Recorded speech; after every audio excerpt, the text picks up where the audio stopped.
الرحیم صلی اللہ تعالی علی حبیبہ محمد وعلی آلہ وصحبہ وسلم۔ حضرت سیدنا امام بخاری صاحب رحمۃ اللہ علیہ نے ترجمۃ الباب قائم فرمایا، سترۃ الامام سترۃ من خلفہ، امام کا سترہ جو ہے من خلف کا بھی وہی سترہ ہے۔ من خلف جو پیچھے لوگ ہیں، جو مقتدی ہیں، یعنی امام کا سترہ مقتدی حضرات کے لیے کافی ہے۔ مقتدی حضرات کے لیے علیحدہ سترہ کی ضرورت نہیں ہوتی۔ امام جب نماز پڑھا رہا ہے، جماعت کرا رہا ہے، تو امام کے سامنے سترہ گاڑ دیا جائے تو وہ سب کے لیے کافی ہو جاتا ہے۔ اور گزرنے والے کو بھی چاہیے کہ جو امام کے آگے سترہ ہے، امام اور سترے کے درمیان سے نہ گزرے اور سترے سے دوسری جانب سے آگے گزر سکتا ہے۔ اور باقی جو مقتدی حضرات ہیں ان کے آگے سترہ نہیں ہے، امام کے آگے سترہ ہے، تو امام کا جو سترہ ہے وہ مقتدی حضرات کے لیے بھی سترے کا کام دیتا ہے۔ اور مقتدی حضرات کے آگے سے گزرنا چاہے تو آدمی گزر بھی سکتا ہے، لیکن امام اور سترے کے درمیان جو جگہ ہے وہاں سے گزرنا منع ہے۔ حضرت سیدنا امام بخاری صاحب رحمۃ اللہ علیہ نے یہ جو ہے وہ سترہ کے متعلق باب قائم فرمایا۔ تو فقہ کی کتابوں میں آپ پڑھ چکے ہیں کہ سترہ جو ہے ایک انگل موٹا ہو کم از کم اور ایک ہاتھ جو ہے وہ لمبا ہو، اور دوسرا یہ بھی ہے کہ سترہ کو گاڑا جائے، نصب کیا جائے، یعنی لمبائی میں اس کو رکھا جائے، ترچھا یا اس کو آگے آڑے کر کے رکھنا، آڑ بنا کے ایسے ٹھیک نہیں ہے، اس کو گاڑا جائے، اس کو گاڑا جائے۔ یہ سترہ کے متعلق فقہ کی کتابوں میں تشریح موجود ہے۔ یہاں پر حضرت سیدنا امام بخاری صاحب رحمۃ اللہ علیہ جو مسئلہ بیان کرنا چاہ رہے ہیں کہ امام کے آگے سترہ ہے تو مقتدی حضرات کے لیے علیحدہ سترے کی ضرورت نہیں ہے۔ اس باب کے تحت جو اپنی سند کے ساتھ حدیث شریف لے کر آئے، اس کے آخری راوی حضرت سیدنا عبداللہ بن عباس رضی اللہ عنہما ہیں، نبی کریم صلی اللہ علیہ وآلہ وسلم کے چچا زاد ہیں۔ آپ فرماتے ہیں اقبلت راکبا علی حمار اتان وانا یومئذ قد ناہزت الاحتلام۔ فرماتے ہیں کہ میں رسول اللہ صلی اللہ علیہ وسلم کی بارگاہ میں آیا، میں ایک گدی پر سوار ہو کے آیا، اس وقت میں قریب البلوغ تھا، ابھی بالغ نہیں تھا، بالغ ہونے کے قریب تھا۔ فرماتے ہیں جب میں حضور علیہ السلام کے بارگاہ میں آیا تو رسول اللہ صلی اللہ علیہ وسلم یصلی بالناس بمنا، رسول اللہ صلی اللہ علیہ وسلم منا شریف میں لوگوں کو نماز پڑھا رہے تھے، الی غیر جدار، دیوار کے علاوہ کسی اور چیز کی طرف منہ کر کے نماز پڑھا رہے تھے۔ یہاں پر کچھ اہل علم نے اس کا ترجمہ کیا اور مطلب سمجھا کہ دیوار کے سوا، مطلب یہ کہ سامنے دیوار نہیں تھی، دیوار بعض لوگوں نے اس کا یہ مطلب سمجھ لیا کہ سامنے دیوار نہیں تھی، سترہ نہیں تھا، جبکہ ترجمۃ الباب امام بخاری صاحب رحمۃ اللہ علیہ قائم کر رہے ہیں کہ سترہ امام کا تھا، سترہ رسول اللہ صلی اللہ علیہ وسلم امام تھے، نماز پڑھا رہے تھے، تو غیر جدار کا مفہوم یہ لے لیا بعض اہل علم نے کہ سترہ نہیں تھا، تو اس کی تو پھر ترجمۃ الباب کے ساتھ حدیث پاک کی مطابقت ہی نہیں ٹھہرتی۔ اور بعض نے جو ہے وہ اس کا اس انداز میں بھی پیش کیا ہے کہ سرے سے یہ مطلب ہے سترے والے باب کے ساتھ اس کا کوئی تعلق ہی نہیں ہے، اس حدیث پاک کو کسی یعنی غیر معنی لے لیا کہ سترے کے بغیر ہی مطلب ہے نماز پڑھی جانے، اس انداز میں لے لیا، جبکہ حضرت امام بدر الدین عینی رحمۃ اللہ علیہ کو یہ بات سمجھ آئی، آپ نے اس میں یہ وضاحت کی بھئی غیر کا جو لفظ ہے الا غیر جدار، غیر جو ہے وہ صفت واقع ہوتا ہے، غیر جو ہوتا ہے کیا ہے، یہاں پہ موصوف جو ہے معذوف ہے، الی شیء غیر جدار، الی شیء کہ رسول اللہ صلی اللہ علیہ وسلم نماز پڑھا رہے تھے کسی چیز کی طرف منہ کر کے، بطور سترہ جو آگے چیز تھی صرف یہ ہے کہ وہ دیوار نہیں تھی، صرف یہ ہے دیوار نہیں تھی، نیزہ تھا، عصا تھا، یا کوئی اور چیز تھی، دیوار نہیں تھی، آگے دیوار نہیں تھی۔ ہاں، یہ غیر کو اگر صفت بنایا جائے، اس کا موصوف جو ہے معذوف مانا جائے، تو مطلب یہ نکلے گا کہ رسول اللہ صلی اللہ علیہ وآلہ وسلم نماز پڑھا رہے تھے، سامنے دیوار کے علاوہ کوئی اور چیز تھی، دیوار کے علاوہ کوئی اور چیز تھی۔ پھر ترجمہ الباب کے ساتھ بھی مطابقت ہو جائے گی کہ امام بخاری صاحب تو امام کا سترہ ثابت کرنا چاہ رہے ہیں اسی حدیث پاک سے کہ جو امام کا سترہ ہے وہی مقتدی حضرات کے لیے سترہ ہے، تو یہاں پہ آگے یہ ترجمہ کر دیا جائے الی غیر جدار کا کہ سترہ سامنے تھا ہی نہیں، تو پھر تو مطلب واضح نہیں ہوتا۔ تو بہرحال یہ امام عینی رحمۃ اللہ علیہ نے وضاحت کی، یہاں پر حاشیے میں بھی موجود ہے کہ لأن لفظۃ غیر تقع دائما صفہ، کہ جو غیر کا لفظ ہے وہ ہمیشہ صفت واقع ہوتا ہے، تو لہذا تقدیری عبارت میں الی شیء غیر جدار ہے کہ حضور علیہ الصلوۃ والسلام نماز پڑھا رہے تھے مینا میں کسی چیز کی طرف منہ کر کے الی غیر جدار جو دیوار نہیں تھی۔ تو حضرت عبداللہ بن عباس رضی اللہ عنہما فرماتے ہیں فَمَرَرْتُ بَيْنَ يَدَيْ بَعْضِ الصَّفْ، میں صف کے کچھ حصے کے آگے سے گزرا۔ ظاہر ہے جب امام کے آگے سترہ موجود ہے تو امام کا سترہ مقتدی حضرات کے لیے کافی ہے۔ کہتے ہیں فَنَزَلْتُ، میں اترا، وَأَرْسَلْتُ الْأَتَارَ تَرْتَعُ، اور جو جس گدی پر سوار ہو کے میں آیا اس کو میں نے چھوڑ دیا چرنے کے لیے، وہ چر لے۔ وَدَخَلْتُ فِي الصَّفْ، اور میں صف میں شامل ہو گیا۔ فرماتے فَلَمْ يُنْكِرْ ذَلِكَ عَلِيَّ أَحَدٌ، مجھ پر کسی نے بھی کوئی اعتراض نہیں کیا۔ اگر میں نے کوئی کام ایسا کیا ہوتا جو نامناسب ہوتا تو مجھے رسول اللہ صلی اللہ علیہ وسلم بھی روک دیتے، منع کر دیتے، اگرچہ نماز کے بعد ہی منع فرما دیتے، یا صحابہ کرام میں کو مجھے کہہ دیتا کہ اے عبداللہ بن عباس آپ آگے سے گزرے مقتدی حضرات سے، تو یہ اچھا نہیں کیا۔ تو اس میں یہ تھا کہ مقتدی حضرات کے آگے سے گزرنے کی گنجائش اس لیے تھی کہ جو رسول اللہ صلی اللہ علیہ وسلم کے سامنے سترہ تھا، امام کا سترہ جو ہوتا ہے وہی مقتدی حضرات کے لیے سترہ کافی ہوتا ہے۔ سترے سے پھر آگے سے کوئی گزر لے اس میں کوئی ممانعت بھی نہیں ہے، گزرا جا سکتا ہے، گزرا جا سکتا ہے۔ اور اس حدیث پاک سے محدثین کرام نے ایک اور مسئلہ بھی بیان کیا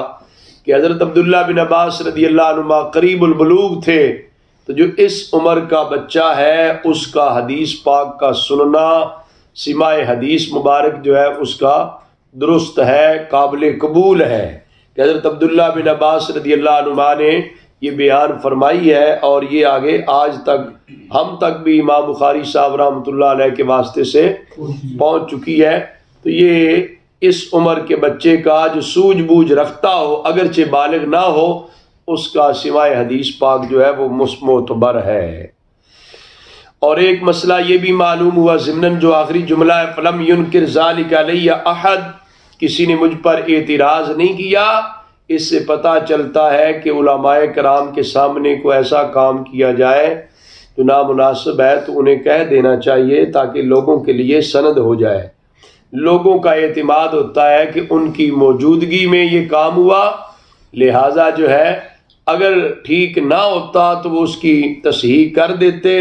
درستگی کروا دیتے، انہوں نے نہیں کروائی تو لہذا یہی ٹھیک ہے۔ تو یہ اس سے علماء کرام کا بھی منصب اور ذمہ داری جو اس کا پتہ چلتا ہے۔ حضرت سیدنا امام بخاری صاحب رحمۃ اللہ علیہ نے اسی ترجمہ الباب سترۃ الامام سترۃ من خلفہ کے تحت جو ہے دوسری حدیث پاک جو اپنی سند کے ساتھ لے کر آئے، اس کے آخری راوی حضرت سیدنا عبداللہ بن عمر رضی اللہ عنہما ہے۔ وہ فرماتے ہیں بے شک رسول اللہ صلی اللہ علیہ وآلہ وسلم جب عید کے دن عیدگاہ کی طرف حضور تشریف لے گئے، امر بالحربہ، حضور علیہ السلام نے نیزہ گاڑنے کا حکم دیا، فدودا بین یدیہ، تو سامنے آقا حضور علیہ السلام کے سامنے نیزہ گاڑا گیا، فیصلی الیہا والناس وراءہ، حضور علیہ الصلوۃ والسلام نے اس نیزے کی طرف جو ہے نا نماز پڑھائی تھی، گویا کہ بطور سترہ آگے نیزہ تھا، اور لوگ رسول اللہ صلی اللہ علیہ وآلہ وسلم کے پیچھے تھے۔ چونکہ عید تو ہے، عیدگاہ میں کھلی جگہ پہ میدان میں پڑھائی جاتی، تو جب میدان میں کھلی جگہ پہ نماز پڑھائی جائے امام کے آگے سترہ گاڑنا چاہیے۔ وَكَانَ يَفْعَلُ ذَلِكَ فِي السَّفَرِ، فرماتے ہیں عبداللہ بن عمر رضی اللہ عنہما کہ رسول اللہ صلی اللہ علیہ وسلم نے عید کی نماز کے لیے بھی سامنے سترہ گاڑنے کا حکم دیا، اور دوران سفر بھی نبی پاک صلی اللہ علیہ وآلہ وسلم ایسے حکم ارشاد فرماتے اور سترہ گاڑا جاتا۔ وَمِن ثَمَّ اتَّخَذَهَا الْأُمَرَاءُ، اس وجہ سے نیزہ پکڑنے کا معمول جو ہے حکمرانوں کا بن گیا، امراء کا ہو گیا،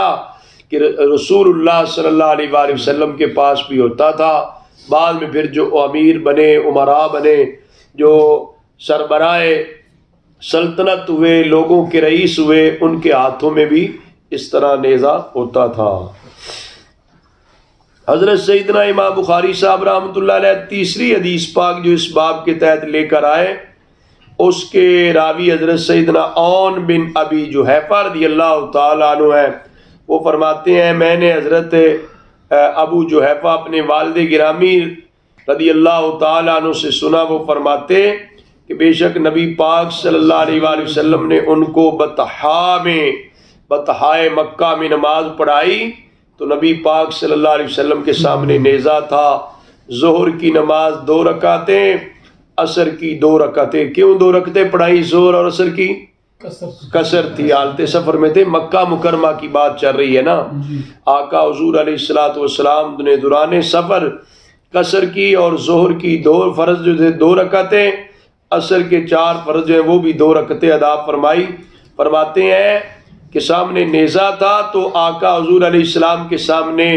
خواتین اور گدھے جو ہے اس طرح گزر رہے تھے، تو جس وقت سامنے جو ہے وہ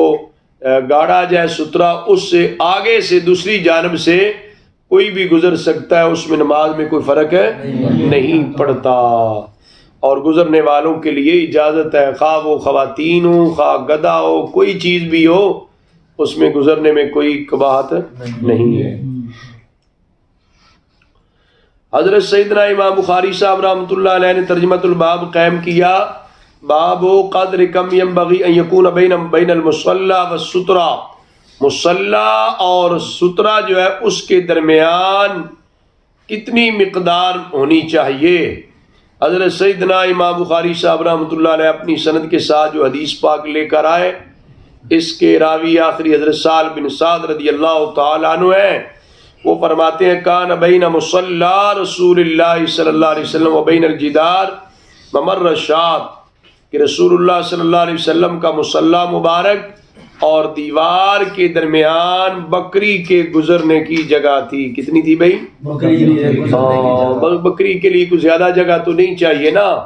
آقا حضور علیہ الصلوۃ والسلام کے مصلی سے مراد یہاں جائے سجدہ ہے، مصلی سے مراد جائے قدم مراد نہیں لینی، جائے سجدہ مراد لینا بہتر ہے، کہ جائے سجدہ اور دیوار کے درمیان اتنی جگہ تھی جتنی سے بکری گزر جاتی، پر سامنے دیوار کا ہونا بھی پھر پایا گیا بطور سترہ جو ہے، اور اتنا اس میں مقدار بیان ہوئی ہے کہ جائے سجدہ اور سترے کے درمیان کتنا فاصلہ ہو، وہ تھوڑا سا ہی فاصلہ ہے نا۔ اگلی حدیث پاک اس باب کے تحت جو لے کر حضرت مکی بن ابراہیم رضی اللہ تعالیٰ عنہ سے امام بخاری صاحب نے لائی ہے، تو یہ امام بخاری صاحب رحمۃ اللہ علیہ کی جو قابل فخر روایات ہیں، جن کو ثلاثیات کہا جاتا ہے، ان میں پہلے ایک آپ پڑھ چکے ہیں، یہ الثانی من الثلاثیات، یہ کیا ہے ان میں دوسری آ گئی ہے حدیث پاک، جو صرف امام بخاری صاحب رحمۃ اللہ علیہ اور نبی کریم صلی اللہ علیہ وسلم تک جو ہے درمیان میں صرف 3 واسطے ہیں، اور اس پہ حضرت امام بخاری صاحب رحمۃ اللہ علیہ کو بڑا ناز ہے، بڑا فخر ہے کہ 3 واسطوں سے مجھے حضور صلی اللہ علیہ وسلم کی شاگردی نصیب ہے، آقا حضور علیہ الصلوۃ والسلام کا فرمان مبارک مجھ تک پہنچا۔ تو اتفاق سے یہ دوسری بھی پہلی کی طرح مکی بن ابراہیم کے واسطے سے ملی ہے، جو امام اعظم ابو حنیفہ رضی اللہ تعالیٰ عنہ کے تلامذہ میں سے بنتے ہیں، ان کے سلسلے سے بنتے ہیں، حنفی بنتے ہیں۔ پتہ چلا امام بخاری صاحب رحمۃ اللہ علیہ کی جو قابل فخر روایات ہیں وہ امام بخاری صاحب رحمۃ اللہ علیہ نے ان میں اکثر تو حنفی اساتذہ اکرام سے لی ہے، جس سے پتہ چلتا ہے کہ حنفی علماء کرام کا مرتبہ اور مقام بھی، اور یہ مسئلہ بھی واضح ہوتا ہے کہ امام بخاری صاحب رحمۃ اللہ علیہ کے نزدیک تقلید شخصی کسی معین امام کی تقلید کرنا کوئی نجائز نہیں ہے۔ اگر نجائز ہوتا تو ایسے آدمی سے حدیث پاک کیوں لیتے؟ پتہ چلا کہ تقلید جو ہے امام بخاری صاحب رحمۃ اللہ علیہ کے نزدیک کوئی ناجائز نہیں ہے۔ مکی بن ابراہیم رضی اللہ تعالیٰ عنہ سے یہ روایت لی۔ آخری راوی حضرت سلمہ رضی اللہ تعالیٰ عنہ ہے، وہ فرماتے ہیں کہ نبی پاک صلی اللہ علیہ وآلہ وسلم کی مسجد کی دیوار منبر شریف کے ساتھ تھی، تو بکری کا گزرنا جو ہے وہ مشکل تھا، اتنا ہی فاصلہ تھا مسجد کی جو دیوار قبلہ کی جانب ہے اس اور منبر کے درمیان جو فاصلہ تھا وہ اتنا ہی تھا۔ اسی طرح حضرت امام بخاری صاحب رحمۃ اللہ علیہ نے باب قائم فرمایا الصلاۃ الی الحربہ، یہ قدرے نیزے سے تھوڑا سا چھوٹا ہوتا ہے اور اس کا اگلا حصہ جو پھلا ہے وہ چوڑا ہوتا ہے حربہ کو، یہ نیزہ ہی ہے۔ اس کے متعلق آیا کہ اس کو بھی آگے اس بطور سترہ گاڑا جا سکتا ہے۔ حضرت عبداللہ بن عمر رضی اللہ عنہ فرماتے ہیں ان النبی صلی اللہ علیہ وآلہ وسلم کان یرکز لہ الحربہ، کہ نبی پاک صلی اللہ علیہ وآلہ وسلم حربہ گاڑ لیتے اپنے لیے، اگر یرکزو پڑھا جائے تو پھر ترکز لہ الحربہ، نبی پاک صلی اللہ علیہ وسلم کے لیے نیزہ جو ہے گاڑا جاتا، فیصلی الیہا، اور نبی پاک صلی اللہ علیہ وآلہ وسلم اس کی طرف نماز پڑھاتے تھے۔ اور یوں ہی باب الصلاۃ الی العنزہ، عنزہ جو ہے یہ عصا اور عصا کے قدرے، یہ بھی عصا اور نیزے کے درمیانی حالت کا ہے، اور اس کے اوپر جو ہے وہ شیشہ لگا ہوتا ہے جو عنزہ ہے نا، تو اس کو بھی سامنے بطور سترہ گاڑا جا سکتا ہے۔ یہ سارے ابواب جو ہے ملتے جلتے ہیں، مراد تو سترے کا گاڑنا ہے، وہ خواہ نیزہ ہو خواہ عصا ہو یا کوئی اور چیز ہو، کوئی چیز بھی بطور سترہ ہو سکتی ہے۔ تو حضرت ابو جحیفہ رضی اللہ تعالیٰ عنہ اس میں فرماتے ہیں کہ ہمارے پاس نبی پاک صلی اللہ علیہ وسلم حاجرہ کے وقت یعنی دوپہری کے وقت تشریف لائے تو وضو کے لیے پانی پیش کیا گیا، نبی پاک صلی اللہ علیہ وسلم نے وضو فرمایا، ہمیں زور اور عصر کی نماز پڑھائی۔ نبی پاک صلی اللہ علیہ وسلم نے آپ کے سامنے عنزہ تھا، نیزہ تھا، اور والمرأ والحمار یمران من ورائہا، عورت اور گدھے جو ہیں نیزے کی دوسری جانب آگے سے گزر رہے تھے۔